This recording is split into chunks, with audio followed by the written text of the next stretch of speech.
chin down and look down. And don't look up. I'm going to hold your eye open. And if somebody walks in the door and you're on set and somebody else is doing your makeup, don't look over. It's unimportant.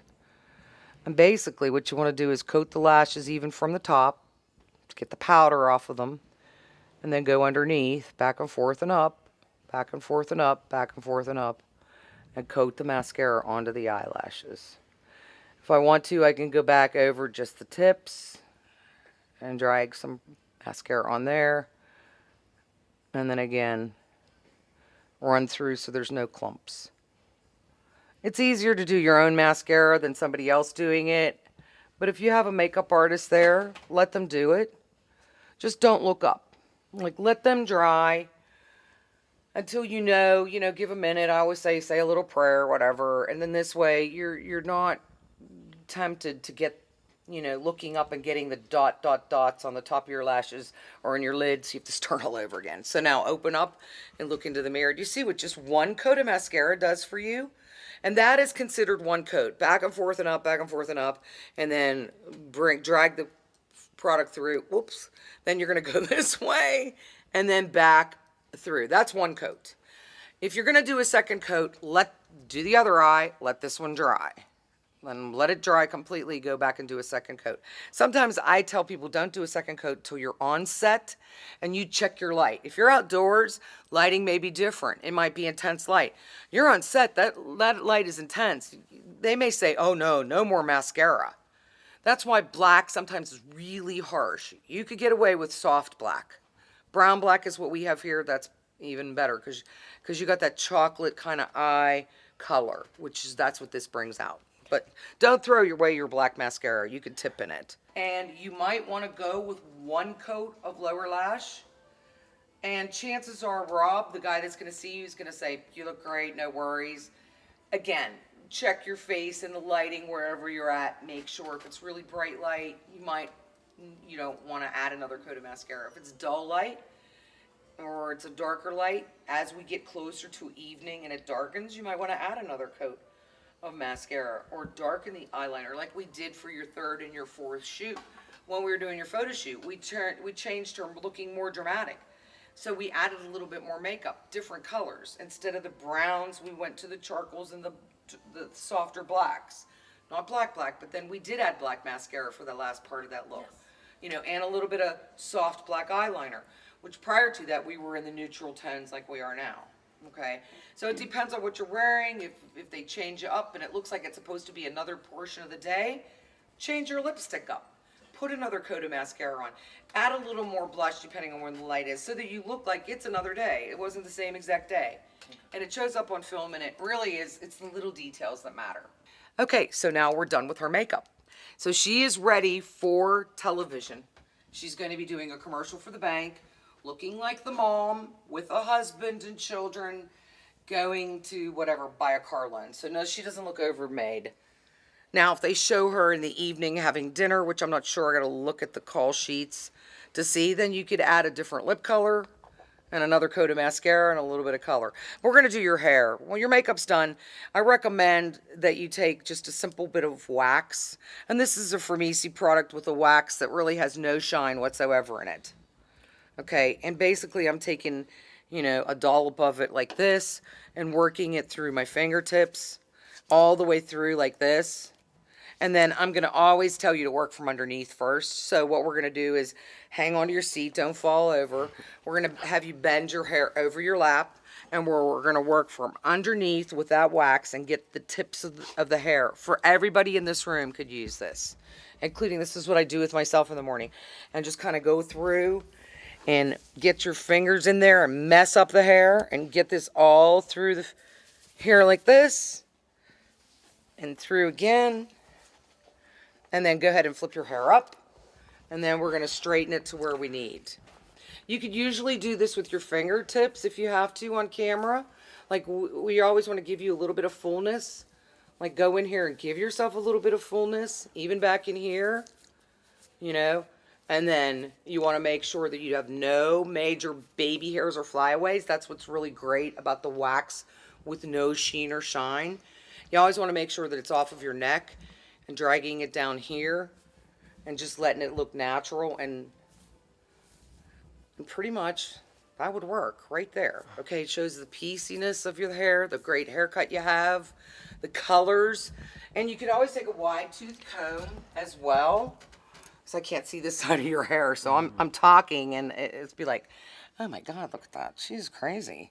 Okay, so we can go in here and fix what we need. So there's like, I don't want this sticking up like that on film, you know. So obviously, I'm going to make sure that you have this all taken care of. But if you have no hair or makeup artist, you definitely want to make sure that, you know, you don't have any major flyaways. You could do a little teasing if you need to lift up, but I don't really think you need it, you know, for the part that you're going to be playing, as long as it doesn't look greasy. And here's another trick. If you put too much product in your hair and it starts to look sticky or greasy or too shiny, just take your brush or an additional brush you might have and go into the translucent face powder again. Okay, tap it off of your brush. So I got the translucent face powder. Tap it off on, tap it off on the brush and go into the hairline.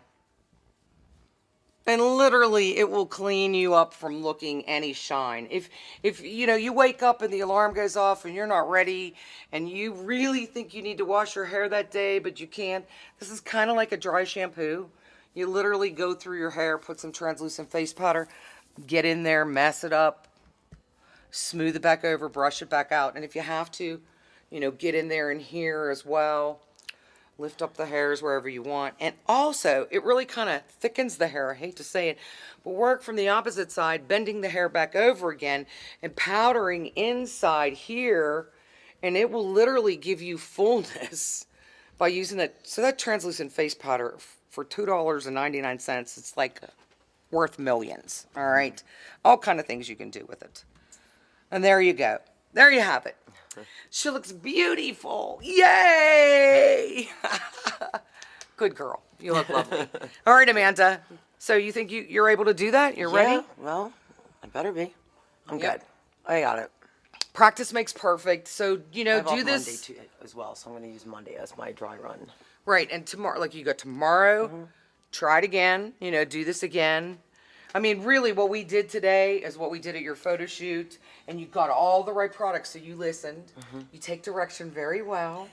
So now the next step is just to make sure that you follow through. Practice makes perfect. Like how many, we first did makeup on you, a lot of this stuff was way new to you, right? Yeah, And now you're doing it. I am. So, and just by watching it again, even on somebody else, makes all the difference.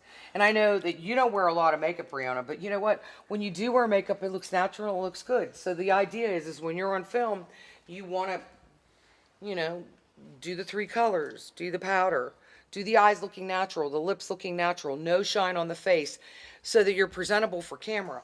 And if you start doing like what I'm doing, like glowing right now, I would take my own brush and I would make sure I had a compact with a mirror so I could go in and make sure that I wasn't shiny. Because where I'm glowing and doing a little perspiration, it's showing up as white on camera right now. Right. So I want to make sure that I powder my face as well. Okay. Last but not least, I always say make sure that you put into your makeup kit some like cotton swabs or Q-tips. Okay, and the reason being is as you use makeup along the way, powder oftentimes allows any little like eye goobers, I call them. Douglas calls them eye boogers. I call them eye goobers. We don't want any eye goobers in the shot because again, we're up close. So I would always make sure, and I see just a little tiny speck here, maybe we don't want to like, so look, if a makeup artist is working on you, look in the opposite direction of where she's kind of going into the eye socket, into the corner of the eye. Okay, now there's nothing here, but I'm going to do it anyway, so look away over there.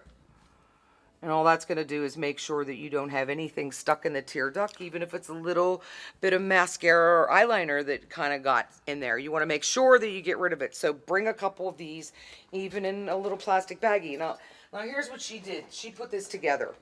Okay, good girl. She went out and got the blonde eyebrow pencil, And you could get 3 of these for, or 2 of these for $3. She made sure that she has, a pencil sharpener and a bunch of sponges and some Kleenex in there. And then she's also got her blush color, which is a neutral tone that really everybody in here, this would be good on you too. This would be very good on you. Neutral, it's not overkill, kind of matches her lips. In with her lip color and her powder. She's got, okay, we have her brushes. I'm just putting this all back in here.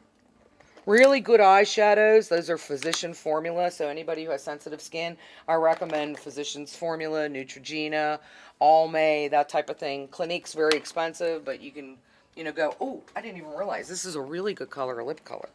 Oh, see, I'm stopping everything. Look at me. I'm a girl. Oh my God, that's perfect. So now she can darken her lips for the second scene.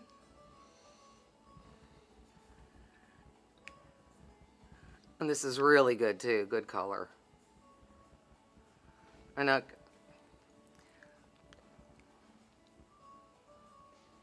it's very natural. Just make sure you show the bow of the lip. Okay, I don't know what this side is because this is that lip balm stuff. But this is good. I like this. And it's hers, so she can use it directly. Like if it were mine as a makeup artist, I'm going to be like scraping it off and brushing it on, not touching it to anyone's lips. But this is hers. Okay, let me see that. Oh yeah, that's nice. And you could correct it. I may not have it perfect because I'm looking at you from over here and I don't see you. Okay, okay, yeah, I screwed up. Willing to admit it. But you know what? You're good. You know your own face and you get to know your own balance. These kind of colors, look, that's, I don't know what that is, but I love it. What is that color? What's that say? I can't read it. Fate, destined. Okay, whatever. It's natural. Okay, that's what's good. And like I showed you that kind of nude color. These are what I tell you. You could wash these out a couple times with shampoo or dishwashing detergent. Use it 2 days in a row if you need to. But God can provide. Throw it out. And don't use it more than a couple of days because it harbors a lot of bacteria. Throw it out. We're good. Okay? Maybe for the day, if you're on set, you don't want to throw that out quite yet because you might need to go in and do some correction on places here. So, you might want to put this in tissue, which I will do, and take a couple tissues with you. Put that in there so it's not touching anything else. Okay? And again, I'm going to always say, maybe just wipe off your product like this. Again, put it in a tissue so you're not getting it all over here. And this is good. This is really good to go fix when you have, like, if you've been out in the weather and you need to get rid of anything underneath here. Like, when we came in after your first shoot, I'm underneath here cleaning up. This is kind of a good little tool as an eraser as well. So it's kind of a little rubberized tool. It's a good blending for the eyebrows as well. Her mascara is in here. Kind of made a mess here. And your powder. Again, go get that translucent. Okay. In the cheap stuff, you can get that. And I think this is yours as well. That's yours. And her True Blend, which I don't care what kind of product you use, but 2 colors is all you need. 1 to your lightest color, 1 to your darkest color, mix to get your medium color. That's in here. And look, that's good. That's all she needs. And I'm going to tell you, you don't need to spend a lot of money on makeup. You can buy one, get one free. Look for coupons. Don't go to the expensive places. Most of the stuff that's in here is made by the major cosmetic companies. And what they do is they sell it to the Saks Fifth Avenue store and the Macy's clients a little bit less, and maybe the JCPenney's or Sears stores a little bit underneath that. Then they go to the drugstore, then they go to the Walmart, then they go to the dollar store, and it's pretty much a lot of the same products. So just know you don't need to spend a fortune. The other thing I think that I would spend more money on would be a good moisturizer and this perfecting base. And I'm not a product type of person, but you can buy perfecting bases anywhere. But I do like the L'Oreal. L'Oreal's mother company is Lancome, so it's it's $11 at Rite Aid or the drugstore. But the product that is the mother company from Lancome, it's the same product. Okay, but it's like $47. So this is 11, and I'm love. That should be in here too. Okay. Go buy it. And that's it. It's simple and fun. Don't be afraid of makeup, because now we got you in, and we're going to get you in the right colors, and maybe we'll do your makeup next. Okay. So it's, and for your photo shoot, I will teach you all of this. So I am the makeup artist that teaches you how to do it all for high def film for this industry. I don't hold anything back, and I'm not going to keep a secret from you. I don't know a lot of makeup artists that will tell you all their trades and secrets, you know, tricks of the trade. I will tell you all the tricks of the trade, because I want you to learn how to do it, so when you go on the job, you're ready. Okay? And you'll be ready. I'll be ready. They'll love you. All right, we're done. Let's go, girls. Now we can attack. Let's go.